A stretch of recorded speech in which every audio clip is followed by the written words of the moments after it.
Assalamualaikum warahmatullahi wabarakatuh. Di sini saya Vanessa Angelina akan mempresentasikan mengenai perkembangan reksadana syariah di Indonesia. NIM 4011900324 dari Ekonomi Syariah K. Reksadana. Sebelum membahas mengenai reksadana, terlebih dahulu saya akan memaparkan mengenai pasar modal, karena reksadana merupakan bagian dari pasar modal. Pasar modal seringkali dikenal dengan bursa efek. Pasar modal menurut Undang-Undang Nomor 8 Tahun 1995 tentang pasar modal, pasal 1 ayat 12, yaitu kegiatan yang bersangkutan dengan penawaran umum dan perdagangan efek perusahaan publik yang berkaitan dengan efek yang diterbitkannya, serta lembaga dan profesi yang berkaitan dengan efek. Sedangkan pasar modal syariah menurut Dewan Syariah Nasional MUI tentang prinsip-prinsip syariah di bidang pasar modal pasal 2 ayat 1 adalah seluruh mekanisme kegiatannya, terutama mengenai emiten, jenis efek yang diperdagangkan, dan mekanisme perdagangannya dipandang telah sesuai dengan syariah apabila telah memenuhi prinsip-prinsip syariah. Pada pasar modal terdapat banyak kegiatan yang mendorong munculnya produk investasi, misalnya reksadana. Nah, reksadana adalah sebuah instrumen investasi yang digunakan untuk menghimpun dana dari investor atau masyarakat yang kemudian diinvestasikan dalam produk keuangan atau portofolio efek oleh perusahaan manajer investasi atau biasa dikenal MI.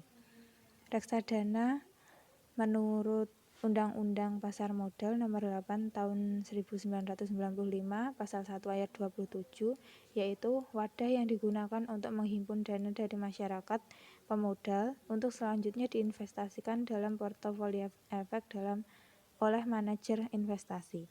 Sedangkan reksadana syariah menurut Fatwa DSN MUI Nomor 20 DSN MUI Nomor 4 2001, reksadana syariah adalah reksadana yang beroperasi menurut ketentuan dan prinsip syariah Islam, baik dalam bentuk akad antara pemodal sebagai pemilik harta yaitu sahibul mal atau rob al-mal dengan manajer investasi sebagai wakil sahibul mal, maupun antara manajer investasi sebagai wakil sahibul mal dengan pengguna investasi.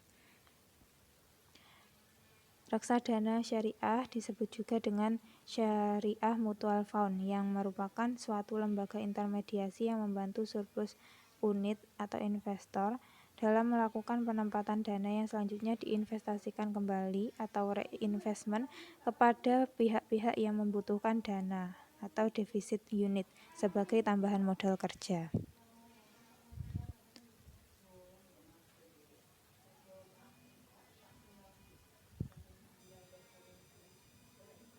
Dasar hukum reksadana syariah.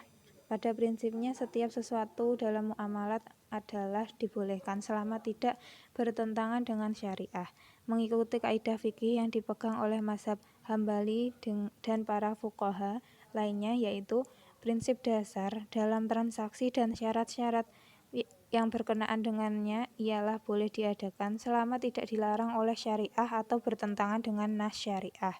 Al-Fiqh Al-Islami wa Adillatuh Juz 4 halaman 199. Allah Subhanahu wa Ta'ala memerintahkan orang-orang yang beriman agar memenuhi akad yang mereka lakukan seperti yang disebutkan dalam Al-Qur'an, yang artinya, hai orang-orang yang beriman, penuhilah akad-akad itu. Dihalalkan bagimu binatang ternak kecuali yang akan dibacakan kepadamu dengan tidak menghalalkan berburu ketika kamu sedang mengerjakan haji. Sesungguhnya Allah menetapkan hukum-hukum menurut yang dikehendakinya. Quran Surat Al-Maidah ayat 1.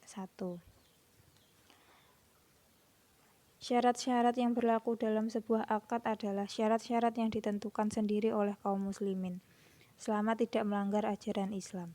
Rasulullah SAW memberi batasan tersebut dalam hadis, yaitu Perdamaian itu boleh antara orang-orang Islam kecuali perdamaian yang mengharamkan yang halal atau menghalalkan yang haram. Orang-orang Islam wajib memenuhi syarat-syarat yang mereka sepakati kecuali syarat yang mengharamkan yang halal dan atau menghalalkan yang haram. Hadis riwayat Abu Daud, Ibnu Majah, dan Tirmizi dari Amru bin Auf.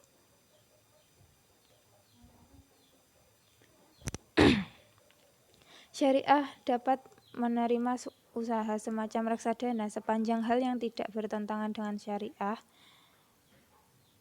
Sepanjang hal-hal tersebut tidak bertentangan dengan syariah. Dr. Wahab Azwaili berkata, dan setiap syarat yang tidak bertentangan dengan dasar-dasar syariat dan dapat disamakan hukumnya atau dikiaskan dengan syarat-syarat yang sah. Al-Fiqh Al-Islami wa Adilatuh halaman 200.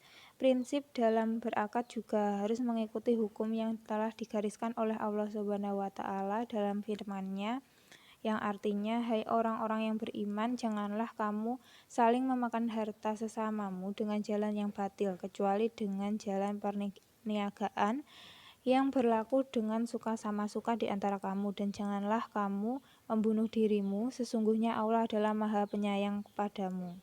Dasar hukum lain menurut Syauqiyah dan Nafik 2018 adalah sabda Rasulullah SAW an Ma'mar bin Abdillah an Rasulillahi sallallahu alaihi wasallam qala la yattakhiru ila qati'un. Barang siapa yang menimbun maka dia telah berbuat dosa. Kemudian menurut fatwa DSN MUI, Fatwa Dewan Syariah Nasional MUI nomor 20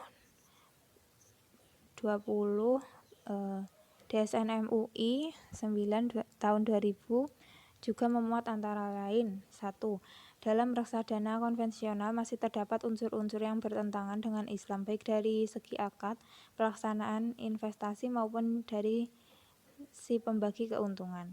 Kemudian yang kedua, investasi hanya dapat dilakukan pada instrumen keuangan yang sesuai dengan Islam, yaitu meliputi saham yang sudah melalui penawaran umum dan pembagian dividen didasarkan pada tingkat laba usaha, penempatan pada deposito dalam bank umum Islam, dan surat utang yang sesuai dengan Islam. Kemudian yang ketiga, jenis usaha emiten harus sesuai dengan Islam. Yang keempat, emiten dinyatakan tidak layak berinvestasi dalam reksadana Islam jika struktur utang terhadap modal sangat bergantung pada pembiayaan dari utang, yang pada intinya merupakan pembiayaan yang mengandung unsur riba. Emiten memiliki nasabah utang terhadap modal lebih dari 82%, yaitu hutang 45% dengan modal 55%. Manajemen emiten diketahui bertindak melanggar prinsip usaha Islami. Kemudian yang keenam, mekanisme operasional reksadana Islam terdiri dari wakalah antara manajer investasi dan pemodal serta mudharabah antara manajer investasi dengan pengguna investasi. Kemudian yang ke-7 yaitu karakteristik mudharabah adalah sebagai berikut. Yang pertama, pembagian keuntungan antara pemodal yang diwakilkan oleh manajer investasi dan pengguna investasi berdasarkan pada proporsi yang sudah ditentukan dalam akad yang telah ditentukan bersama dan tidak ada jaminan atas hasil investasi tertentu kepada si pemodal. Kemudian yang kedua, pemodal menanggung resiko sebesar dana yang telah diberikan, dan yang ketiga adalah manajer atas investasi sebagai wakil pemodal tidak menanggung resiko kerugian atas investasi yang dilakukan sepanjang bukan karena kelalaiannya. Kemudian yang ke-8, penghasilan investasi dapat diterima dalam reksadana Islam adalah yang pertama, dari saham yang berupa 1. Dividen yang merupakan bagi hasil atas keuntungan yang dibagi dari laba baik yang dibayar dalam bentuk tunai maupun dalam bentuk saham. Kemudian yang kedua, right yang merupakan hak untuk memesan efek lebih dulu yang diberikan oleh emiten. Kemudian yang ketiga, capital right yang merupakan keuntungan yang diperbolehkan dari jual beli saham di pasar modal. Kemudian Penghasilan yang kedua adalah berasal dari obligasi yang sesuai dengan Islam, bagi hasil yang diterima secara periodik dari laba emiten. Kemudian penghasilan investasi yang ketiga adalah dari surat berharga pasar uang yang sesuai dengan Islam, yaitu bagi hasil yang diterima oleh issuer. Kemudian yang keempat adalah dari deposito yang dapat berupa bagi hasil yang diterima dari bank-bank Islam. Kemudian pola hubungan dalam reksadana syariah. Dalam mekanisme berinvestasi di reksadana syariah, pola hubungan antara pemilik modal atau investor, manajer investasi atau MI, dan pengguna investasi adalah sebagai berikut. Yang pertama, hubungan dan hak pemodal atau investor. Akad antara pemodal dengan manajer investasi dilakukan dengan akad wakalah bil ujrah. Dengan akad wakalah bil ujrah, investor memberikan hak atas hasil investasi bagi kepentingan investor sesuai dengan ketentuan yang tercantum dalam prospektus. Kemudian yang ketiga, para investor secara kolektif mempunyai hak atas hasil investasi dalam reksadana syariah. Investor berhak untuk sewaktu-waktu menambah atau menarik kembali unit penyertaannya dalam reksadana syariah melalui manajer investasi. Kemudian investor menanggung resiko yang berkaitan dengan reksadana syariah. Investor berhak atas bagi hasil investasi sampai dengan ditariknya kembali unit penyertaan tersebut. Kemudian investor yang telah memberikan dananya akan mendapatkan jaminan bahwa seluruh dananya akan disimpan, dijaga, dan diawasi oleh bank kustodian. Investor akan mendapatkan bukti kepemilikan berupa unit penyertaan atau UP reksadana syariah. Kemudian hubungan yang kedua adalah hak dan kewajiban manajer investasi dan bank kustodian. Yang pertama, manajer investasi berkewajiban untuk melakukan investasi bagi kepentingan investor sesuai dengan ketentuan yang tercantum dalam prospektus. Yang kedua, bank kustodian berkewajiban menyimpan, menjaga, dan mengawasi dana investor dan menghitung nilai aktiva bersih atau NAB, dan bank kustodian berhak memperoleh imbalan jasa yang dihitung atas persentase tertentu dari nilai aktiva bersih reksadana syariah. Kemudian atas pemberian jasa dalam pengelolaan investasi dan penyimpanan dana kolektif tersebut, manajer investasi dan bank kustodian berhak memperoleh imbal jasa yang dihitungkan atas persentase tertentu dari nilai aktiva bersih reksadana syariah. Dalam hal manajer investasi dan atau bank kustodian tidak melaksanakan amanah dari investor sesuai dengan kewenangan yang diberikan, atau manajer investasi dan atau bank kustodian dianggap lalai, maka manajer investasi dana atau bank kustodian bertanggung jawab atas resiko yang ditimbulkannya. Kemudian pola hubungan yang ketiga adalah tugas dan kewajiban manajer investasi. Yang pertama, mengelola portofolio investasi sesuai dengan kebijakan investasi yang tercantum dalam kontrak dan prospektus. Kemudian menyusun tata cara dan memastikan bahwa semua dana para calon pemegang unit penyertaan disampaikan pada bank kustodian selambat-lambatnya pada akhir hari kerja berikutnya. Kemudian yang ketiga, melakukan pengembalian dana unit penyertaan. Yang keempat, memelihara semua catatan penting yang berkaitan dengan laporan keuangan dan pengelolaan reksadana sesuai dengan ketentuan instansi berwenang. Kemudian pola hubungan yang keempat adalah tugas dan kewajiban bank kustodian. Yang pertama, memberikan pelayanan penitipan kolektif sehubungan dengan kekayaan reksadana. Yang kedua, menghitung NAB dari unit penyertaan setiap hari bursa. Kemudian membayar biaya-biaya yang berkaitan dengan reksadana atas perintah manajer investasi. Yang keempat, menyimpan catatan secara terpisah yang menunjukkan semua perubahan dalam jumlah unit penyertaan, jumlah uang penyertaan, serta nama kewarganegaraan, alamat, dan identitas lainnya dari para investor. Kemudian mengurus penerbitan dan penebusan dari unit penyertaan sesuai dengan kontrak. Yang keenam, memastikan bahwa unit penyertaan diterbitkan hanya atas penerimaan dana dari calon investor. Proses pengelolaan reksadana syariah. Proses pengelolaan reksadana syariah seperti pada gambar dapat dijelaskan bahwa Dewan Pengawas Syariah merupakan lembaga yang berwenang mengkaji, menggali, dan merumuskan nilai dan prinsip-prinsip hukum Islam atau syariah dalam bentuk fatwa untuk dijadikan pedoman dalam kegiatan transaksi di lembaga keuangan syariah dan menyetujui efek-efek yang sesuai dengan prinsip syariah. Atas dasar inilah kemudian Komite Investasi menyusun tujuan, kebijakan, dan strategi investasi yang kemudian dilaksanakan oleh tim investasi dalam bentuk portofolio efek yang sesuai dengan prinsip-prinsip syariah. Investasi ini hanya dapat dilakukan pada instrumen keuangan tersebut meliputi instrumen saham yang sudah melalui penawaran umum dan pembagian dividen didasarkan pada tingkat laba usaha, penempatan dalam deposito pada bank umum syariah, serta surat utang jangka panjang sesuai dengan prinsip syariah. Hasil investasi yang diterima dalam harta bersama milik pemodal dalam reksadana syariah akan dibagikan secara proporsional kepada para pemodal. Hasil investasi yang dibagikan harus bersih dari unsur-unsur non-halal, sehingga manajer investasi harus melakukan pemisahan bagian pendapatan yang mengandung unsur non-halal dari pendapatan yang diyakini halal.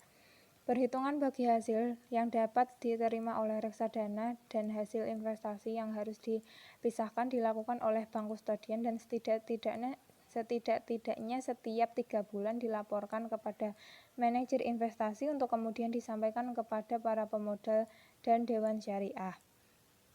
Hasil investasi yang harus dipisahkan yang berasal dari non-halal akan digunakan untuk kemaslahatan umat yang penggunaannya akan ditentukan kemudian oleh Dewan Syariah Nasional serta dilaporkan secara transparan. Di sini saya mengambil contoh mengenai analisis reksadana pada aplikasi digital. Dengan semakin berkembangnya zaman membawa kita semua pada era digital, era revolusi 4.0 seperti saat ini. Proses digitalisasi mulai terjadi secara terus-menerus pada berbagai bidang termasuk bisnis dan investasi. Para pebisnis pun mulai melihat peluang akan kemunculan perkembangan teknologi yang ada, yaitu peluang mengenai bagaimana dunia investasi bisa lebih dikenal luas dan dipandang sebagai sektor bisnis yang terpercaya. Hal ini dibuktikan dengan munculnya berbagai aplikasi investasi seperti Bybit, Xdana, Bareksa.com, dan lain sebagainya. Seakan-akan hal ini adalah jawaban atas permasalahan sarana kegiatan ekonomi yang lebih mudah. Di dalamnya pun terdapat berbagai fitur maupun pilihan produk investasi yang diinginkan, bahkan juga reksadana. Keberadaan reksadana online sebagai salah satu investasi yang inovatif memiliki karakteristik yang tidak jauh berbeda dengan reksadana konvensional. Perbedaannya dapat dilihat dari cara melakukan transaksi reksadana tersebut. Dalam reksadana online, transaksi dilakukan dengan bantuan koneksi internet dan ada beberapa yang melalui agen penjual efek reksadana. Sedangkan pada reksadana konvensional, calon investor harus mendatangi manajer investasi secara langsung untuk memulai investasi. Dalam menjalankan operasionalnya, reksadana online mendapat pengawasan dari suatu lembaga pengawas, yaitu Otoritas Jasa Keuangan, khususnya pada sektor pasar modal.